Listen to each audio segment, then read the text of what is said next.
Bab 10. Anda, Raja Penjara Darah. Di saat yang bersamaan, aula di klub benar-benar kosong. Hampir semua pengunjung telah dikosongkan dari tempat itu. Di suatu sudut yang gelap, Selena yang mengenakan gaun merah membungkukkan tubuhnya mencapai sudut 90 derajat ke tanah. Wanita itu terus mempertahankan posisi ini selama 5 menit. Kegugupan yang ia rasakan menyebabkan pipinya memerah sehingga menjadi warna yang mirip dengan gaunnya saat butiran keringat terus mengalir dari dahinya. Keringat yang mengalir di kulitnya itu mencerminkan bagaimana perasaannya di dalam. Ia seolah merasa sangat tegang dan cemas. Jika pemandangan ini disaksikan oleh orang-orang kota Jakarta, pasti rahang semua orang akan langsung jatuh ke tanah saking terkejutnya. Siapa yang mengira bahwa Ratu Klub Era Keemasan akan membungkuk ke sofa di depannya saat ini? Tidak hanya itu, fakta bahwa dirinya tidak berani bergerak dari postur ini selama 5 menit penuh juga sangat mencengangkan. Jadi kamu gadis itu dari 10 tahun yang lalu itu ya? Tepat di saat kecemasan Selena mencapai titik puncaknya, suara acuh tak acuh terdengar dari sofa berwarna kusam. Suara itu datang dari mulut Lintang. Bagaikan roh jahat. Pria itu duduk setengah berbaring di sofa dan menatap Selena yang berdiri di depannya. Mendengar kata-kata itu, Selena yang lembut mau tak mau bergidik. Wanita itu semakin menundukkan kepalanya dan menjawab dengan hormat. Benar, saya diselamatkan oleh bos 10 tahun yang lalu. Saat dia berbicara, kerutan samar muncul di wajahnya walaupun ia tersenyum. Saya hanya tidak berharap Anda menjadi Raja Penjara Darah. Penjara Darah. Mungkin hanya sedikit orang di kota Jakarta yang pernah mendengar tentang penjara darah ini. Tetapi di dunia bawah tanah secara global, nama ini ialah nama yang akan membuat para konglomerat besar gemetar ketakutan hanya dengan menyebutkannya. Setiap kali penjara berdarah melakukan pergerakan, mereka akan mengotori tiap tanah yang mereka injak. Semua pasukan yang ditargetkan oleh penjara darah bagaikan domba yang menunggu untuk disembelih. Dalam dekade terakhir ini, ratusan pasukan telah terbunuh dan dilenyapkan terlepas dari ukurannya. Apalagi, khususnya, raja dari penjara darah ini ialah seorang diktator yang misterius, menakutkan, dan kuat. Pria itu memegang otoritas penuh atas dunia bawah tanah di tingkat global selama 10 tahun penuh. Tidak ada yang pernah melihat orangnya selain pejabat senior penjara darah karena musuh yang pernah melihatnya pasti sudah mati. Selena tahu bahwa Raja Penjara Darah ini sekarang ialah bos baru dari grup global yang ada di depan matanya. Lintang. Raja Penjara Darah ya. Lintang bergumam dengan sudut bibirnya yang melengkung geli. Sudah 3 tahun sejak dia terakhir mendengar nama itu. Pria itu menatap si wanita dari dekat sebelum berbicara dengan raut muka tanpa emosi. Aku tidak ingin ada orang luar yang mengetahui identitasku. Apa? Kamu mengerti?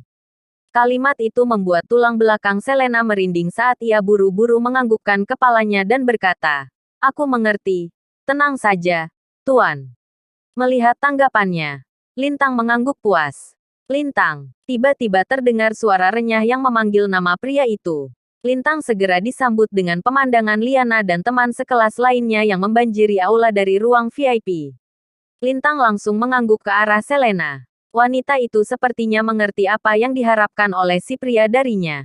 Jadi, si Ratu Klub Era Keemasan mundur perlahan ke dalam bayang-bayang sebelum ia pergi. Saat Liana mendekati Lintang, wanita itu melihat sesosok berbaju merah menyala dari ujung matanya. Pikiran pertama yang muncul di benaknya ialah sosok berbaju merah itu Selena. Liana sepertinya baru saja melihat Selena membungkuk pada Lintang. Bagaimana bisa itu terjadi? Tidak, istri Lintang itu pasti salah lihat. Liana menggelengkan kepalanya, menyingkirkan gagasan konyol itu dari benaknya. Wanita itu kemudian berjalan mendekati Lintang dan bertanya dengan cemas. Lintang, katakan yang sebenarnya. Dari mana kartu ini berasal? Ketika si wanita bertanya, ia juga melambaikan kartu Kaisar Tengkorak di tangannya. Mendengar itu, Lintang langsung paham maksud di balik kemunculan mereka. Namun, sebelum dia bisa memberikan penjelasannya, Vina yang berdiri di samping istrinya dengan cepat muncul dan berkata, "Lintang, sebaiknya kamu mengatakan yang sebenarnya. Bagaimana kamu mendapatkan kartu yang luar biasa ini? Apakah kamu mencurinya? Aku beritahu kamu ya, jika kamu mencurinya, maka kamu telah menyebabkan bencana besar. Tidak hanya hidupmu akan hilang, Liana dan keluarga Barma juga akan diseret olehmu dan ikut hancur. Mata Vina yang terpaku pada Lintang dipenuhi dengan rasa jijik. Dicuri. Mendengar kata itu, kilatan dingin melintas di mata Lintang. Pria itu bahkan tidak ingin membuang waktu untuk menjelaskan kepada orang-orang ini. Ia bersandar di sofa dengan malas dan berkata sambil menatap Vina dengan acuh tak acuh. Memangnya kenapa kalau aku mencurinya? Apa? Saat kata-kata itu keluar dari mulutnya, warna di wajah Liana dan semua orang menghilang dalam sekejap. Jadi, kartu itu benar-benar dicuri. Ini benar-benar. Liana merasa seperti akan pingsan. Kartu itu ialah kartu Kaisar Tengkorak. Kartu level tertinggi di klub era keemasan. Identitas pemegang kartu semacam itu pastinya begitu kuat di luar dugaan mereka. Mencuri kartu semacam itu, tidak diragukan lagi Lintang membawa bencana besar. Dalam sekejap, keringat dingin mulai mengucur di dahi Liana. Sekujur tubuhnya terasa begitu ketakutan. Di belakangnya, semua teman sekelas mereka melampiaskan kemarahan dan kegelisahan mereka pada Lintang. Bagaimana kamu bisa melakukan hal seperti itu, Lintang? Bahkan jika kamu hanyalah sampah tak berguna, itu bukan alasan untuk mencuri. Benar, bahkan jika kamu mencuri, mengapa kamu harus mencuri semua kartu ini? Apa kamu cari mati? Petik 2. Omong kosong, kami sudah selesai. Jika pemilik kartu ini mengetahuinya, kita semua akan hancur. Bertentangan dengan kecemasan dan kegelisahan di wajah semua orang, Vina menghela napas panjang lega. Hal yang paling ditakutinya ialah kartu ini sebenarnya milik seorang tak berguna seperti Lintang. Lagi pula, tidak mungkin ia bisa menerima kemungkinan kalau orang rendahan dan tak berguna yang ia benci serta ia perlakukan dengan jijik selama ini memiliki latar belakang yang mengejutkannya. Kalau benar pria itu mencuri kartunya, pria itu pria idiot yang cari mati. Dalam benak Vina, wanita itu sudah menentukan kalau riwayat Lintang sudah tamat. Liana, sebaiknya kamu cepat-cepat bercerai dengan orang tidak berguna ini. Mencuri kartu ini pasti akan membuatmu mendapat masalah. Vina segera menasehati Liana. Perceraian. Mendengar kata itu, tubuh lemah Liana bergetar. Wajahnya yang cantik menjadi lebih pucat dari sebelumnya. Tidak. Setelah beberapa lama, wanita itu akhirnya menatap Lintang dengan tatapan kecewa. Tetapi ia berkata dengan tegas, Lintang adalah suamiku. Bahkan jika dia tidak berguna, bahkan jika dia mendapat masalah, dia masih suamiku. Aku akan menanggung konsekuensinya bersamanya. Apa? Begitu kata-kata tegas itu keluar dari mulut Liana, Vina dan semua teman sekelasnya benar-benar tidak percaya dengan apa yang baru saja mereka dengar. Lintang, di sisi lain, juga tercengang seraya merasakan sensasi hangat di hatinya. Pria itu memang benar memilih Liana. Wanita itu masih gadis kecil baik hati yang memberinya roti kukus. Istrinya memberikannya kesempatan untuk hidup kedua kalinya. Liana, apakah kamu benar-benar tidak takut aku membebanimu? Tanya Lintang. Menatap lurus ke arah Liana dengan ekspresi serius, hanya itu saja yang Lintang ucapkan pada Liana. Setelah mendengar pertanyaan suaminya, si wanita menjadi sangat marah. Semua kekhawatiran dan kekecewaannya meledak sekaligus dan ia menamparkan si pria dengan keras. Plak, tamparan itu mengenai wajah Lintang. Kemudian, tubuh si wanita yang lembut jatuh ke dalam pelukan suaminya. Air mata yang menggenang di matanya menghujani wajahnya tanpa terkendali saat dirinya menangis. Dasar brengsek. Lintang, kamu brengsek. Kamu itu suamiku. Suamiku. Bagaimana bisa aku takut akan hal seperti itu? Jika kamu hidup, aku juga. Kalau kamu mati, aku juga akan ikut mati. Kenapa kamu tidak bisa mengerti hal seperti itu? Kenapa? Kata Liana yang menangis sembari bersandar pada tubuh Lintang.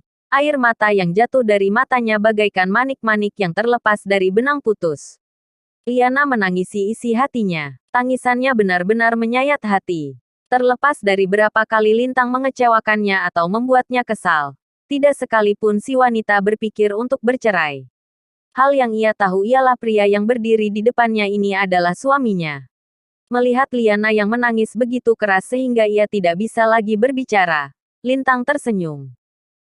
Sejujurnya, Pria itu bisa dengan mudah menghindari tamparan itu sekarang. Tetapi ia tidak melakukannya.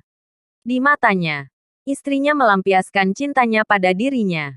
Meskipun wanita bodoh ini tahu kalau suaminya tidak berguna dan banyak mengacau, ia masih bersedia bersama sang suami sehidup semati. Oleh karena itu, apa ada yang tidak bisa Lintang berikan pada istrinya? Lintang lalu mengulurkan tangannya untuk membelai lembut rambut hitam istrinya sebelum berbicara dengan lembut. Jangan khawatir, Liana. Tidak ada seorang pun di dunia ini yang dapat menyakitimu. Tidak, satu pun. Liana gemetar mendengar pernyataan yang keluar dari mulut suaminya. Itu adalah pertama kalinya Lintang mengucapkan kata-kata penuh kasih sayang padanya. Membuat wanita itu menangis lebih keras dari sebelumnya. Namun, pada saat ini, terdengar ledakan tawa keras dari belakang kerumunan. Hahaha, dasar brengsek. Kamu seharusnya mengkhawatirkan dirimu sendiri saat ini. Apa maksudnya? Mendengar tawa itu, semua orang menolehkan kepala. Mereka disambut dengan pemandangan sekelompok orang yang masuk dengan Listio yang memimpin. Sekelompok besar orang yang mengintimidasi dengan lebih dari lusinan pria kuat mendekat ke arah mereka. Kelompok itu dipelopori oleh dua pemuda yang dikenal sebagai dua pemuda nakal kota Jakarta, Bagas dan Jaka. Lintang tamat kali ini. Lintang benar-benar mati. Mereka semua tidak bisa tidak menghindarinya karena takut terseret ke dalam masalahnya.